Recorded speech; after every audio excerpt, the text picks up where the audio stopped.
नमस्कार फ्रेंड, जय जगन्नाथ। आपण समस्त को मो यूट्यूब चैनल पुणी एक नुआ वीडियो रे अनेक अनेक स्वागत और शुभकामना। बंधुगण, आज आसंतु आलोचना करबा पुणी एक सुंदर मोटिवेशनल विषय वस्तु उपरि। स्वप्न विषय रे समस्ते जानती। स्वप्न दुई प्रकार होई थाए।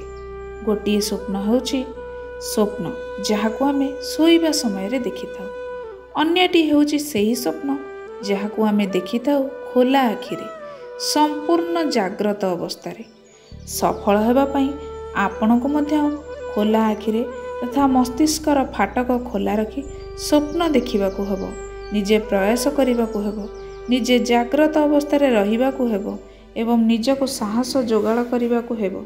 तेबे ही जाई आपण संसार रे किछि करि परिबे, तेबे ही जाई आपण सफल होई परिबे। शयन अवस्था समस्ते स्वप्न देखती। बहुत कम लोक खोला आखिरे बा जाग्रत अवस्था स्वप्न देखती। अन्य शब्द रे कहिबाकू गले जेउ लोक माने खोला आखिरे स्वप्न देखती बा बुणती से ही सफलता प्राप्त करती, सेमानकु ही सफलता प्राप्त होइथाय। एही संसार रे स्वप्न देखुथिबा लोकमानक मध्य रे चारि प्रकार लोक अछंती। प्रथम रे सेही लोक माने अछंती जो माने केवल शयन अवस्था रे ही स्वप्न देखिथां। से माने निजर स्वप्न बोली किछि न थाए। कौनसी स्वप्न देखागले ठीक, न देखागले मध्य ठीक। सेमानक मध्य रे स्वप्न देखिबार बा ताकु बुणीबार कौनसी आग्रह न थाए। एही परि लोक माने सर्वदा रूटीन लाइफ बंचिबाकू पसंद करती। से माने निजको गोटिए सीमारे बांधी दियंती। सेही लोकमानकू जेउ कार्य थरे मिली जाए सेही कार्य सारा जीवन करुथांती। कामरे जहाँ भी प्रतिफल मिलू निजको सेइथरे संतुष्ट करि नियंती। एमानक जीवन गोटे ट्राक रे चली थाए। एमाने भावंती जीवन तो चलुछि आउ कौन दरकार। एही चिंताधारा अंतर्गत से माने जीवन रे केबे भी आगो को बढ़िबार विश्वास करती नहीं। एपरि कौनसी लोक जदि कौनसी स्विमिंग पूल रे पड़ी जाए तेबे से हाथ गोड़ मध्य चलाइबो नाही, सेतरे बुड़ी करी मरी जीवो पछे। यदि कौनसी प्रकार किए आसी बंचाई दिए तो तेबे भल कथा, तेबे जीवन रे से आउ केबे भूल ले भी स्विमिंग पूल पाख माड़िबो नाही, आउ अन्य मानकु मध्य स्विमिंग पूल आड़कु जीवाकु मध्य देबो नाही। एपरि चिंताधारा विशिष्ट दुनिया रे एपरि लोक अछंती जे सारा जीवन भात डाली खाई कटई दियंती। जीवन रे समस्या ही समस्या थाउ ना काहेकि से माने केवल संतोषी सदा सुखीर नाराबाजी करती। एपरि लोकमानक संख्या विश्व रे प्राय 60% अटे। द्वितीय नंबर रे से लोक माने अछंती जे माने किछि करिबाकू चाहंती मात्र करि पारंती नाही। स्वप्न तो देखंती मात्र ताको पूरा करिवार कष्ट उठांती नाही। सर्वदा यह भाबुथांती, अपेक्षा करुथांती जे किए आसीबो ओ ताको स्वप्न पूरा करिदेबो। एही प्रकार लोकमानक इच्छा तो जन्म हुए हेले जन्म हेबा क्षणी ही मरी जाए। किछि करिबाकू तो चाहती हेले करिवार साहस करि पारंती नाही। यदि एपरि लोक स्विमिंग पूल ले पड़ी जाती तेबे जीवन बंचाइबा पई चित्कार करती, अन्य मानक ठारू साहाय्य मागंती और रक्षा पाइबा पई निजे मध्य चेष्टा करती। जदि बंची जाती तेबे स्विमिंग पूल आड़को जाती निश्चय, हेले टिके दूरे ही रुहंती। एमाने पहरिबा शिखिबाकू तो चाहती हेले बुड़ी जीवार डर पहरिबा शिखिबारु तांको रोकी देइथाय एवं अन्य मानक पहरिबार देखि संतुष्ट हो जाती। एपरि लोकमानकु रोगिणा मानसिकता विशिष्ट बोली कुहाଯାଏ। एई लोक माने निज आगो को आसी किछि करिबाकू चाहंती नै एवं सर्वदा अन्यर उपलब्धि गुडी को ही गणुथांती। एथिरे एते संतुष्ट देखा जाती सते जेपरि से उपलब्ध गुडी को निजे प्राप्त करिसंती। द्वितीय प्रकार रही लोकमानक संख्या दुनिया रे प्राय 25% अटे। तृतीय नंबर रे से लोक माने अछंती जो माने स्वप्न देखती और ताको पूरा करिबारे भी लागी पड़ती। जे पर्यंत स्वप्न पूरा न होईची से पर्यंत से माने शांति रे बसंती नहीं। स्वप्न को कौनसी मिशन सदृश पूरा करिबारे लागी थांती एवं अंततः ताको पूर्ण करिकी ही छाड़ती। एही परि लोक मानकु सफल कुहा जाए।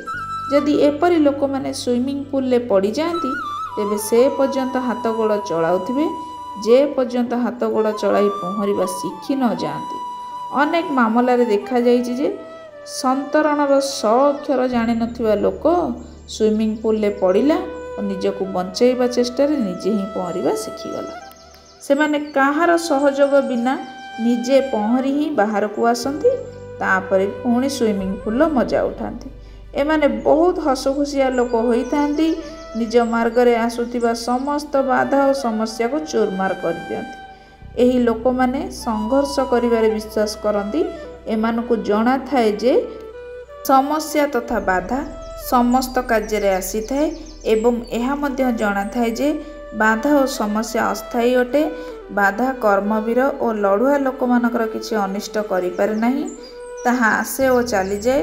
ଦୁନିଆରେ ଏପରି ଲୋକମାନଙ୍କ ସଂଖ୍ୟା ପ୍ରାୟ 10% ଅଟେ।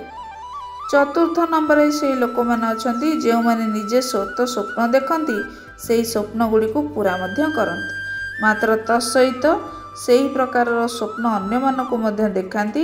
ସେମାନଙ୍କର ମଧ୍ୟ ସ୍ୱପ୍ନ ପୂରା କରିବା ସମ୍ପୂର୍ଣ୍ଣ ସହଯୋଗ କରନ୍ତି। ଯଦି ଏପରି ଲୋକ ସୁଇମିଂ ପୁଲରେ ପଡ଼ିଯାଆନ୍ତି, ତେବେ ନିଜେ ତ ପହଁରିବା ଶିଖିଯାଆନ୍ତି, ଅନ୍ୟମାନଙ୍କୁ ମଧ୍ୟ ପହଁରିବା ଶିଖାଇ ଦିଅନ୍ତି। ଯେଉଁଥିରୁ ଯେଉଁ ସଙ୍କଟ ଦେଇ ସେମାନେ ଯାଇଛନ୍ତି, ଅନ୍ୟ ଜଣେ ସେଥିରୁ ରକ୍ଷା ପାଉ। ଏପରି ଲୋକମାନେ ସମାଜ ଓ ଦୁନିଆକୁ ପରିବର୍ତ୍ତନ କରିବା ପାଇଁ କ୍ଷମତା ରଖନ୍ତି। ଦୁନିଆ ଏମାନଙ୍କ ପଛରେ ଚାଲେ। ଏହି ଲୋକମାନଙ୍କୁ ସମାଜରେ ଲିଡର କୁହାଯାଏ। ଏମାନେ ନିଜେ ଲିଡର ହୁଅନ୍ତି, ଅନ୍ୟକୁ ମଧ୍ୟ ଲିଡର କରିଦିଅନ୍ତି।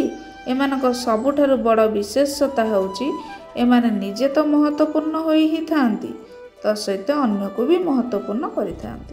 ଏପରି ଲୋକମାନଙ୍କ ସଂଖ୍ୟା ପ୍ରାୟ 5% ମଧ୍ୟ କମ୍ ଅଟେ। ଯଦି ଆପଣ ପ୍ରଥମ କିସମର ବ୍ୟକ୍ତି ଅଟନ୍ତି, ତେବେ ଆପଣ ରୂଢ଼ିବାଦୀ ଅଟନ୍ତି। ଆପଣ ନିଜକୁ ସୀମାରେ ଆବଦ୍ଧ କରି ରଖିଛନ୍ତି। ଆପଣ ନା କେବଳ ନିଜ ପାଇଁ ବରଂ ସମାଜ ପାଇଁ ମଧ୍ୟ ବୋଝସମ ଅଟନ୍ତି। ତେଣୁ ଆପଣଙ୍କୁ ନିଜ ମଧ୍ୟରେ ପରିବର୍ତ୍ତନ ଆଣିବାର ଆବଶ୍ୟକତା ଅଛି। ଆପଣ ଜାଣନ୍ତି ନାହିଁ ଯେ ସମୟ କେତେ ଶୀଘ୍ର ବଦଳୁଛି ଏବଂ ଏହି ସଂସାରରେ କେତେ ପରିବର୍ତ୍ତନ ହେଉଛି। ପରିବର୍ତ୍ତନ ଗତି କେତେ ତୀବ୍ର ଅଟେ। ପରିବର୍ତ୍ତନ ପ୍ରକୃତିର ନିୟମ। ଯଦି ସଂସାର ସହିତ ଚାଲିବାର ଅଛି, ତେବେ ନୀତି ନୂଆ ହେଉଥିବା ପରିବର୍ତ୍ତନ ସହିତ ନିଜକୁ ପରିବର୍ତ୍ତିତ କରୁଥିବାର ଆବଶ୍ୟକତା ରହିଛି। ଯେଉଁ ବ୍ୟକ୍ତି ପରିବର୍ତ୍ତନ ସହିତ ନିଜକୁ ପରିବର୍ତ୍ତିତ କରିପାରେ ନାହିଁ, ସେ ନଷ୍ଟ ହୋଇଯାଏ କିମ୍ବା ଜୀବନରେ ଦୌଡ଼ରେ ଏତେ ପଛରେ ରହିଯାଏ ଯେ ଦୁନିଆରେ ଆଗକୁ ବଢ଼ିବାର ତା'ର ସମସ୍ତ ସମ୍ଭାବନା ଗୁଡ଼ିକ ଶୂନ୍ୟ ହୋଇଯାଏ। ଦ୍ୱିତୀୟ କିସମର ବ୍ୟକ୍ତି ଏ ସଂସାରରେ ହେଉଥିବା ପରିବର୍ତ୍ତନ ସହିତ ନିଜକୁ ପରିବର୍ତ୍ତିତ କରିବାକୁ ତ ଚାହାନ୍ତି, କିନ୍ତୁ ଗୋଟିଏ କାଳ୍ପନିକ ଭୟ ସେମାନଙ୍କୁ ପରିବର୍ତ୍ତନ ହେବାରୁ ରୋକିଥାଏ। ଯଦି ସେମାନେ ଚାହିଁବେ ତେବେ ନିଜକୁ ବଦଳାଇ ପାରିବେ, ମାତ୍ର କାଳ୍ପନିକ ଭୟ କାରଣରୁ ଏପରି କରିପାରନ୍ତି ନାହିଁ। ଜୀବନରେ ସଫଳ ଯଦି ହେବାର ଅଛି, ତେବେ ମନରୁ କାଳ୍ପନିକ ଭୟକୁ କାଢ଼ିଦେବା ଉଚିତ, କାରଣ ସେହି କାଳ୍ପନିକ ଭୟ ଆମେ ନିଜେ ହିଁ ସୃଷ୍ଟି କରିଛେ। ବାସ୍ତବିକତା ସହ ସେହି ଭୟର କୌଣସି ନେବା ଦେବାର ନାହିଁ। ପାଳ ଦଉଡ଼ିକୁ ସାପ ବୋଲି ଭାବିବା ଠାରୁ ଏହାର ଅଧିକ କୌଣସି ମହତ୍ତ୍ୱ ହିଁ ନଥାଏ। ସେଥିପାଇଁ ନିଜ ଭିତରେ ଥିବା ଭୟକୁ କାଢ଼ି ଫୋପାଡ଼ି ଦିଅନ୍ତୁ ଏବଂ ସଂସାର ସହିତ ଚାଲିବା ଶିଖନ୍ତୁ। ତୃତୀୟ କିସମର ବ୍ୟକ୍ତି ମହାନ ସଫଳ ହୋଇଥାନ୍ତି ଏବଂ ସବୁ ସମୟରେ ଅପଡେଟ୍ ରୁହନ୍ତି ଏବଂ ସବୁ କ୍ଷେତ୍ରରେ ସବୁ ପ୍ରକାର ଜ୍ଞାନ ରଖିବାକୁ ଚେଷ୍ଟା କରନ୍ତି। ଏହାଛଡ଼ା ସମୟ ଅନୁସାରେ ସଂସାରରେ ହେଉଥିବା ପରିବର୍ତ୍ତନ ଅନୁରୂପ ନିଜକୁ ପରିବର୍ତ୍ତିତ କରିବା ପାଇଁ ସର୍ବଦା ପ୍ରସ୍ତୁତ ରୁହନ୍ତି। ଏହି କାରଣରୁ ସେମାନେ ସଫଳ ହୋଇଥାନ୍ତି ଓ ଦୁନିଆ ମଧ୍ୟରେ ସଫଳ କୁହାଯାଇଥାନ୍ତି। ଚତୁର୍ଥ କିସମର ବ୍ୟକ୍ତି ନିଜେ ପରିବର୍ତ୍ତନ ଆଣିବାର ଲୋକ ହୋଇଥାନ୍ତି। ଏହି ସଂସାରରେ ଯେତିକି ବି ପରିବର୍ତ୍ତନ ହୋଇଛି, ସେହି ସମସ୍ତ କିସମର ଲୋକମାନଙ୍କ ଦ୍ୱାରା କରାଯାଇଥାଏ ଅଥବା ଏହିପରି ଲୋକ ସେହି ପରିବର୍ତ୍ତନର ଆଧାର ହୋଇଥାନ୍ତି। ଏହିମାନେ ସେହି ବ୍ୟକ୍ତି ଅଟନ୍ତି ଯେଉଁମାନେ ରୂଢ଼ିବାଦକୁ ସମାପ୍ତ କରି ଦୁନିଆକୁ ଏକ ଉତ୍ତମ ଭବିଷ୍ୟତ ପ୍ରଦାନ କରନ୍ତି। ବୋଧହୁଏ ଏହି ଲୋକମାନଙ୍କୁ ଦେଖି କୌଣସି ବିଦ୍ୱାନ କହିଯାଇଛନ୍ତି, କିଛି ଲୋକ ସମୟ ଚକ୍ରରେ ବଦଳିଗଲେ, କିଛି ଲୋକ ସମୟ ଚକ୍ରକୁ ବଦଳାଇ ଦେଲେ। ଚତୁର୍ଥ କିସମର ଲୋକ ଦୁନିଆ ସହିତ ଚାଲନ୍ତି ନାହିଁ, ବରଂ ଦୁନିଆ ଏମାନଙ୍କ ସହିତ ଏମାନଙ୍କ ପଛରେ ଚାଲିଥାଏ। ଯେକୌଣସି କ୍ଷେତ୍ରରେ କୌଣସି ଫିଲ୍ଡରେ ଏପରି ଲୋକମାନେ ସର୍ବଦା ଶୀର୍ଷ ସ୍ପର୍ଶ କରନ୍ତି। ଏବେ ଆପଣଙ୍କୁ ନିଜର ଆକଳନ ନିଜକୁ କରିବାର ଅଛି। ଆପଣଙ୍କୁ ପୂର୍ଣ୍ଣ ସଚ୍ଚୋଟତାର ସହିତ ଚିନ୍ତା କରିବାକୁ ହେବ ଯେ ଆପଣ କେଉଁ ଶ୍ରେଣୀର ବ୍ୟକ୍ତି ଏବଂ ଆପଣଙ୍କୁ କେଉଁ ଶ୍ରେଣୀ ବ୍ୟକ୍ତି ହେବାର ଅଛି।